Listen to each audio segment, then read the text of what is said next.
تفتحن القسطنطينية. İlerinden bir işaret. Efendimiz'i Yeneceğim Tahttan feragat et. orduları dize getir. Grand Duke Not. Burada kal. Baba. Allahu Ekber! Allahu Ekber!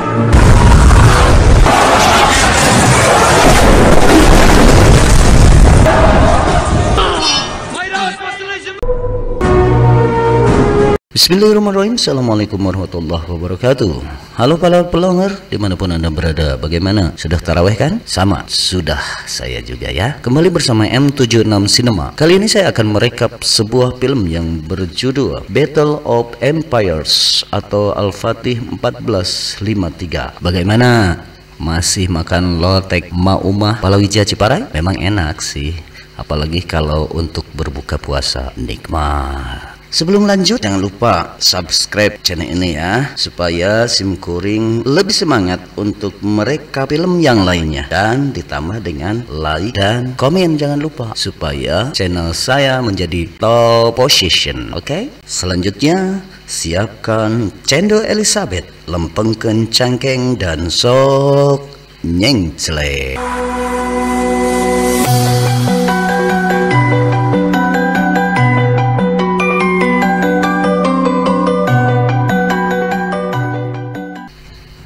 Film ini diambil dari kisah nyata, yaitu kisah penaklukan benteng terkuat dalam sejarah, yaitu Benteng Konstantinopel.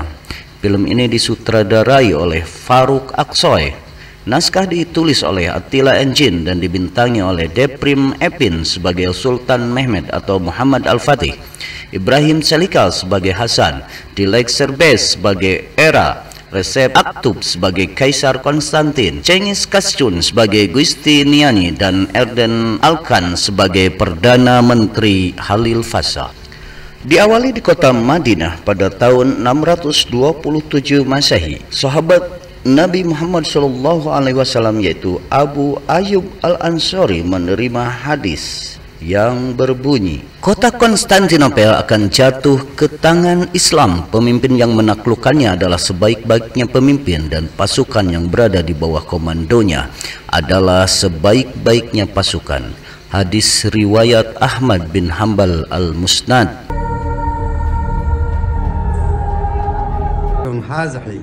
فتحتم لنا السلام عليكم.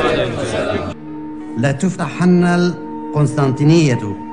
Pada tanggal 29 Maret 1432 Masehi, di kota Edirne, Turki, lahirlah seorang anak dari Sultan Murad II dan diberi nama Mehmed atau Muhammad Al-Fatih sebagai penghormatan kepada Rasulullah Shallallahu Alaihi Wasallam. Dan ketika itu Sultan Murad II sedang membaca Al-Quran surat Al-Fat.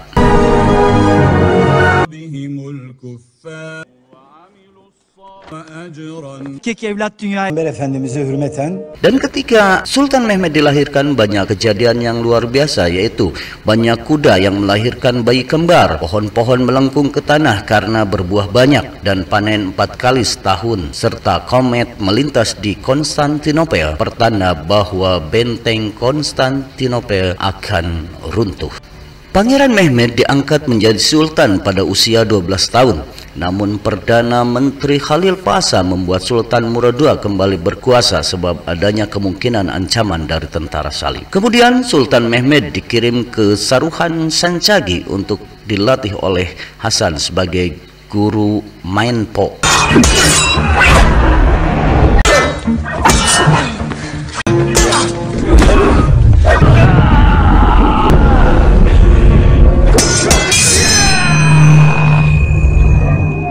Setelah Sultan Murad II wafat, Sultan Mehmed dipanggil kembali untuk menaiki tahtanya yang kedua kali. Sesampainya di Edirne, Sultan Mehmed langsung ke tempat jasad ayahnya, dan mencurahkan isi hati. Setelah itu Sultan Mehmed memanggil semua pejabat kesultanan dan menunjuk Khalil Fasa kembali menjadi Perdana Menterinya dan mengangkat sahabat Tain, Zaganos dan Saruca sebagai penasehatnya. Scene pun berpindah di Konstantinopel. Kaisar Konstantin menerima berita wafatnya Sultan Murad II dan mereka gembira mendengar berita itu. Kecida. Namun tidak dengan Adipati Notaras.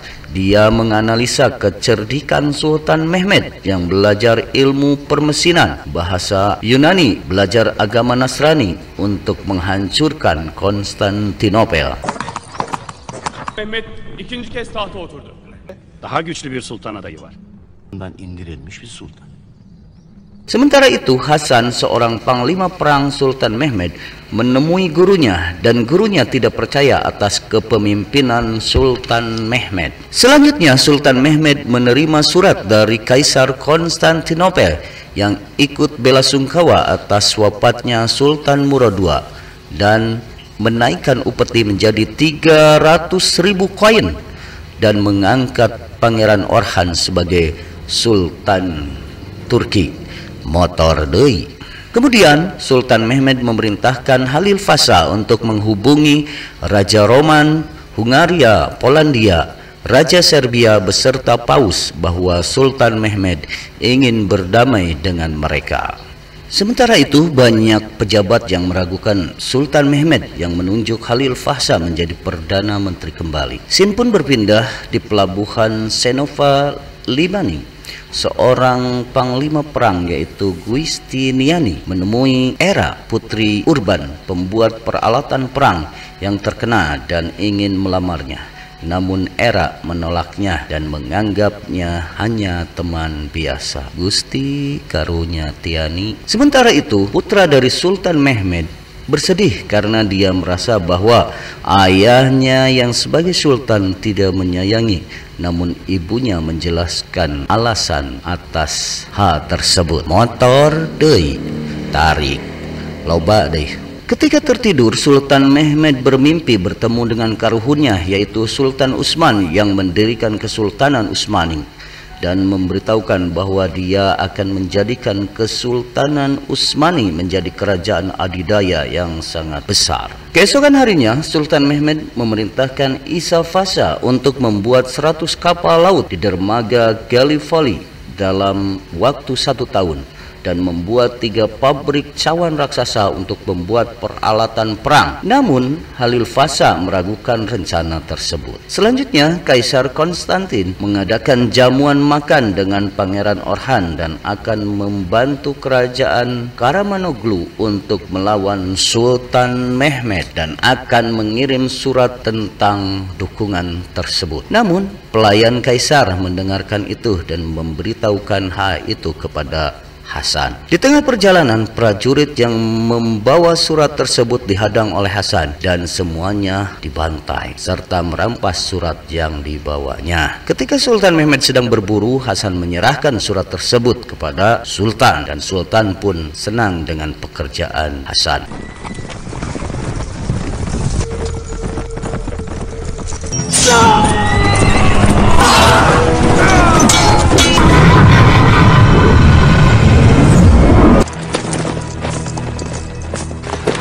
Selanjutnya, kerajaan Karamanoglu akan melakukan peperangan dengan kerajaan Sultan Mehmed. Namun tertulus sebab pasukan Sultan Mehmed sangat banyak dan Karamanoglu menyerah tanpa adanya peperangan. Selanjutnya datanglah utusan dari Konstantin dan menginginkan upeti yang berlipat ganda kepada Pangeran Orhan. Namun Sultan Mehmed menolak dengan tidak ada alasan. Sultan Mehmed memanggil Khalil Fasa untuk mengklarifikasi tentang surat yang dikirim Orhan kepada Ibrahim yang menyatakan bahwa Khalil Fasa mendukung Orhan. Namun Khalil Fasa bersumpah tidak terlibat dalam hal tersebut. Kemudian Sultan Mehmed ingin melepaskan pengaruh Khalil Fasa dalam pasukan. Di dalam perjalanan pulang, beberapa pasukan ditanya tentang kesetiaannya dan dihukum karena dengan alasan mereka lalai dalam menjalankan tugas. Malam hari Khalil Fasa tidak bisa tidur dengan adanya surat tersebut. kemudian dipanggil oleh Sultan Mehmed, dan ternyata ahli Fasa diperintahkan untuk membangun benteng di Bogat Keshen.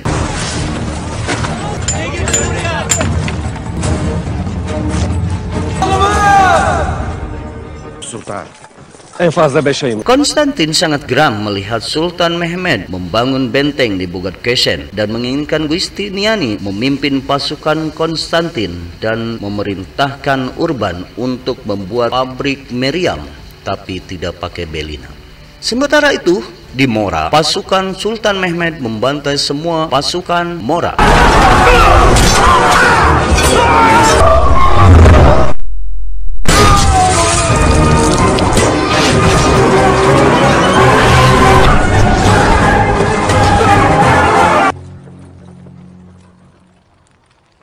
Scene pun berpindah, diceritakan Era dan ayahnya Urban yang sedang belanja di pasar dipanggil oleh Adipati Notaras dan memerintahkan Urban untuk membuat meriam dan mengancam akan menyakiti Era. Ketika di rumahnya, Orhan memerintahkan putrinya untuk bersiap pergi, namun prajurit Notaras datang untuk menangkap Urban, namun ditolong dan diselamatkan oleh Hasan.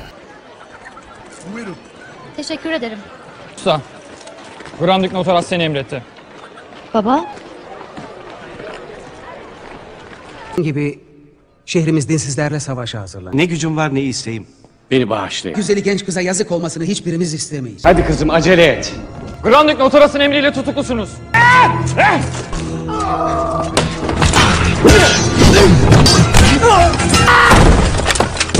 Dan Era sangat berterima kasih atas pertolongan Hasan yang telah menyelamatkannya, dan Era pun menceritakan tentang dirinya bisa bersama dengan Urban, dan Era telah dilatih oleh Urban menjadi ahli dalam pengecoran logam seperti Urban. Karena terdesak, Kaisar Konstantinopel meminta bantuan kepada Paus, namun ditolak oleh Adipati Notaras karena berbeda keyakinan. Hera pun bersiap menjadi pekerja pengecoran logam. Sultan datang pada Urban dan menginginkan Urban membuat meriam yang besar yang bisa menembus motor yang liwat, yang bisa menembus benteng Konstantinopel, dan Urban pun menyanggupinya. Dan pembuatan meriam pun dimulai dengan doa dan keyakinan. Di Bogat Keshen tahun 1452, kapal dagang milik Senopa Dukaligi ditenggelamkan oleh tentara Turki di Selat Bogat Keshen. Sementara itu, Paus memerintahkan Kardinal Isidor untuk menyatukan gereja Katolik dengan Ortodoks di Konstantinopel. Di istana Konstantinopel datanglah Giovanni Longo di Giustiniani, ngaran lengkapna panjang pisan, dina ijazah hese ya nulisna, dan disambut oleh Kaisar Konstantinopel dan para pejabat yang lainnya. Pada malam hari setelah pergantian sip, Urban dan Era hampir terbunuh oleh orang suruhan Notaras, namun diselamatkan kembali oleh Hasan. Giustiniani datang ke rumah Urban yang sudah porak-poranda. Dia yakin bahwa Era telah dibawa oleh Hasan, dan logam cair pun untuk pembuatan meriam dituangkan. Sultan Mehmed pun mempersiapkan pengepungan Konstantinopel, dan Sultan pun memuji pekerjaan Urban yang sudah membuat meriam yang sangat besar dan diangkut Kumuning menuju tempat peperangan, dan Sultan pun siap untuk berperang dan berganti kostum. Kaisar Konstantinopel mengobarkan semangat tentara dan rakyatnya untuk melawan tentara Turki. Dengan 6 April 1453, dua pasukan sudah berhadapan antara pasukan Turki dan Yunani atau Konstantinopel, dan dua orang raja saling bernegosiasi, namun gagal karena dua nana hese ngarti, dan perang pun dimulai. Jeng jeng. Meriam Basilika pun ditembakkan dan menjebol benteng Konstantinopel. Banyak sekali korban di hari pertama pertempuran. Burada olacaksın. Emredersiniz Yüce İmparator. Kaligan tek bir Türk'ün geçmesine izin vermeyeceğim.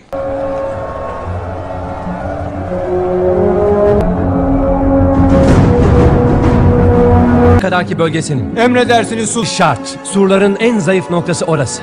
Birlikler surlarda gedik açık. İnancımızı sarsmaya çalışıyor.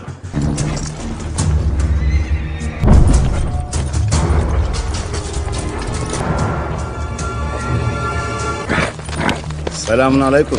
Kalos Andomosikan ile birlikte her türlü rahat Kur'an'ın hükmüne uyduk.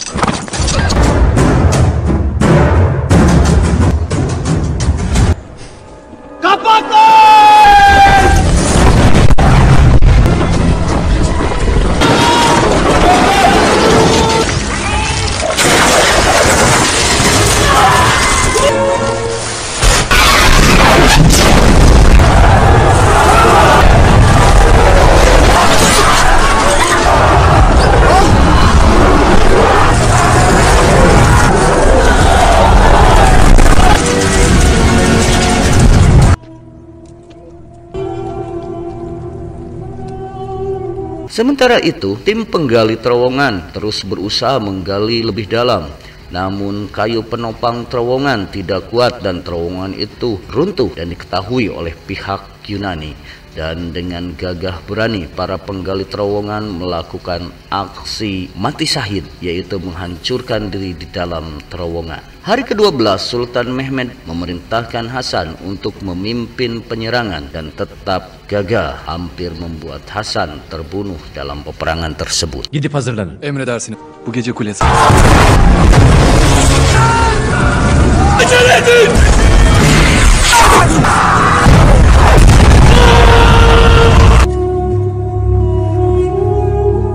Hari ke-40, pasukan laut Sultan Mehmed dihancurkan dan beliau sangat bingung dan stres melihat itu. Dan pasukan Yunani pun berpesta karena merasa sudah bisa menghancurkan pasukan Sultan Mehmed. Dan Sultan Mehmed pun sudah mulai stres dan kacau balau pikirannya dan mulai mengurung diri di tendanya, membuat semangat pasukan menjadi lemah dan motor pun ngaliwat deui. Dan para pejabat kesultanan pun saling menyalahkan, termasuk para prajurit.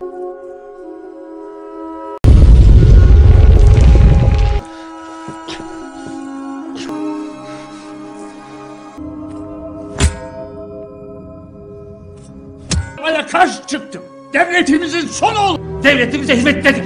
Bu mu senin hizmet ordunuz? Kör olmuş. Ne yaparsak yapalım hususçuk gibi mızmızlanıyorsunuz.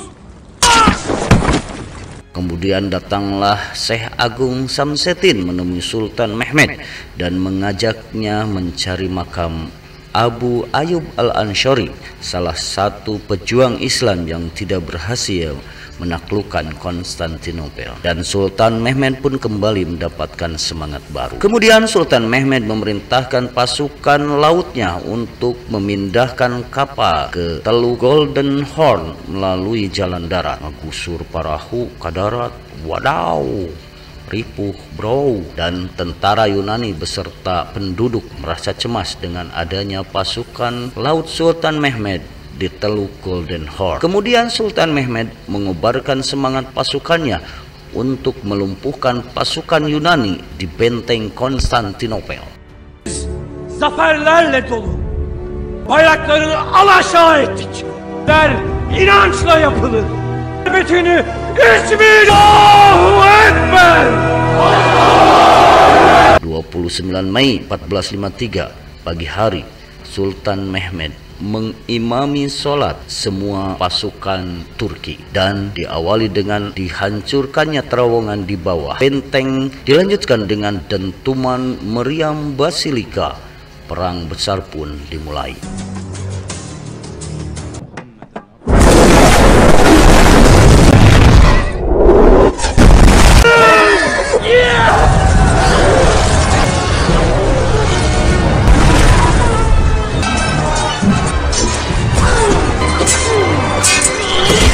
Söyleyeceğim.